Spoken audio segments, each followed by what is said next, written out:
everyone, it's Megan J, and I am doing a video to go along with the post that I recently posted regarding managing healthy relationships.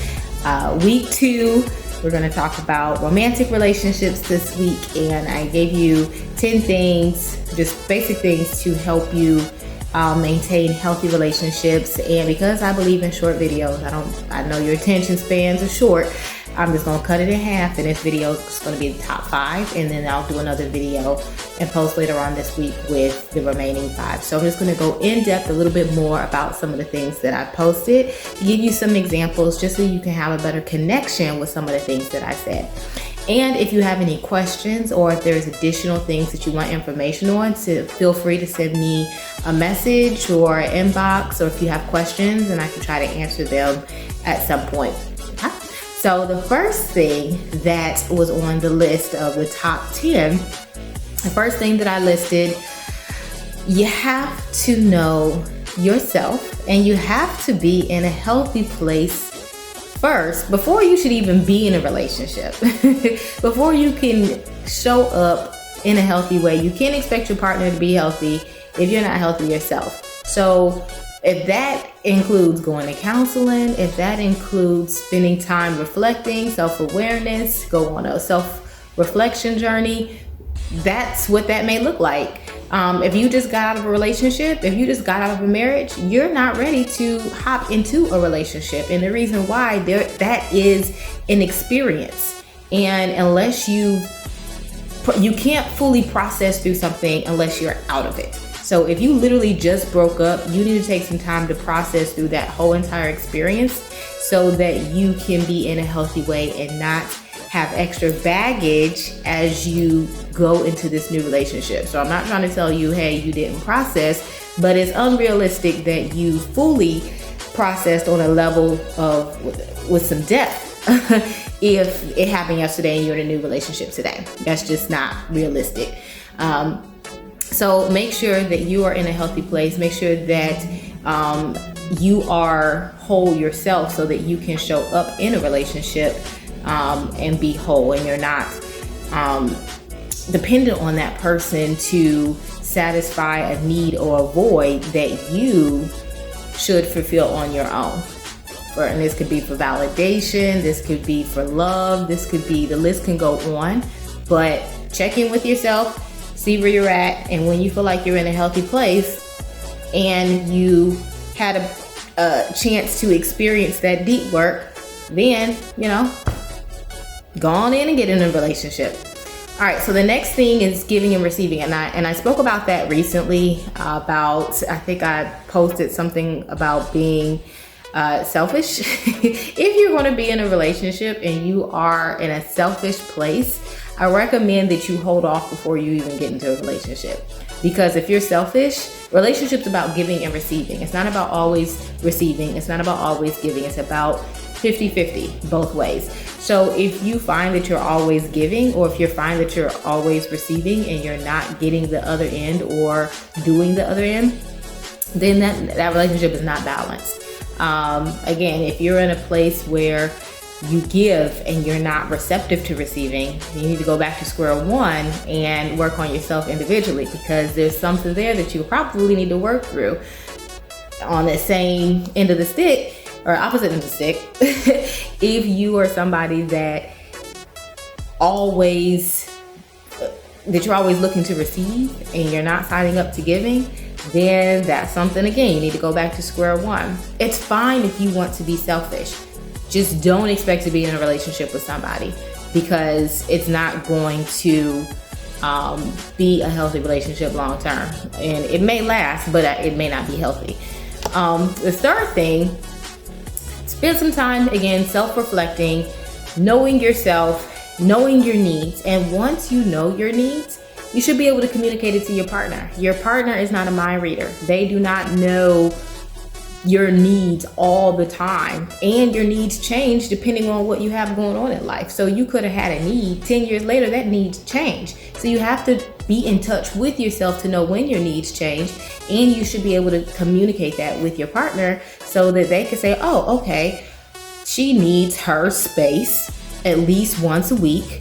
he needs to be able to hang out with his boys once a week, whatever that looks like, and communicate it with your partner. And it could be a discussion for if it, includes both people, or you are paying attention to what your partner's saying and you are helping those things come to pass. So if your partner needs, like if they're managing the kids all the time and they need a break, well, okay, what day of the week can I give my partner a break?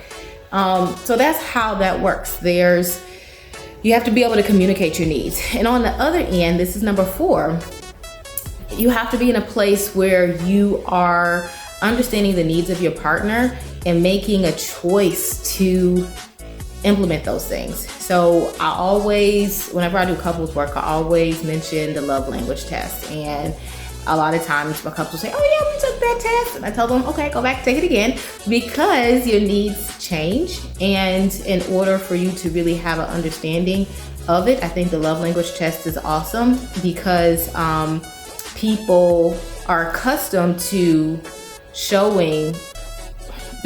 people are accustomed to displaying how they want to be loved to other people by doing what works for them, but that may not work for the other person. So by paying attention and seeing like, okay, I'm not really a quality time type person, but I know that my partner really likes quality time. They just like for us to sit down, be invested, and play Uno or talk on the phone or FaceTime, like having to feel that connection.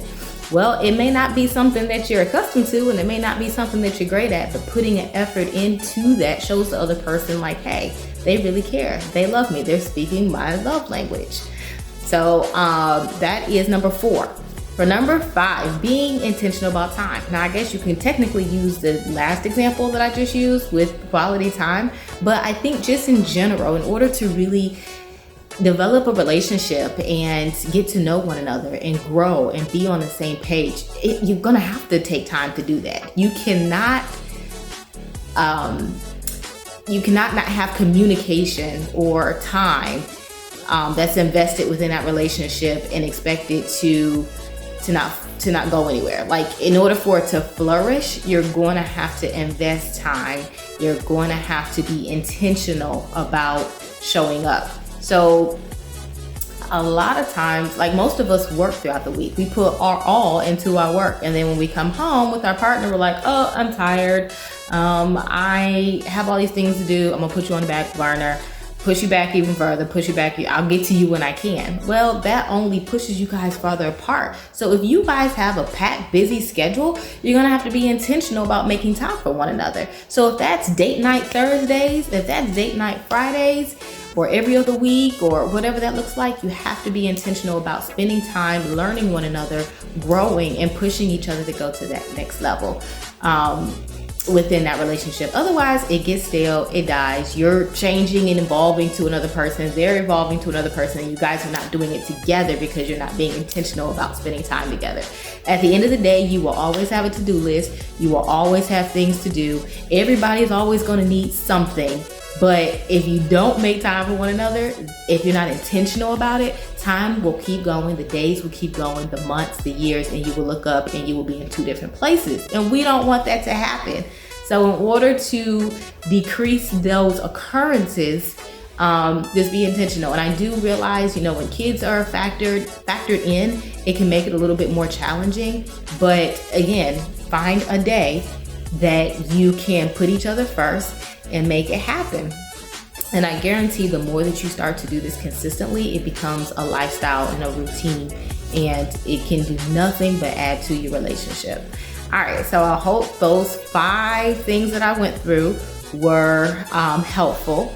And I will see you guys later on this week where we'll go over the next 5. And then I'm gonna also give you guys some awesome things to do with your partner, just to help keep things in what we call a spicy way. That may not be the right word, but basically some fun things to do for you guys to connect and stay connected.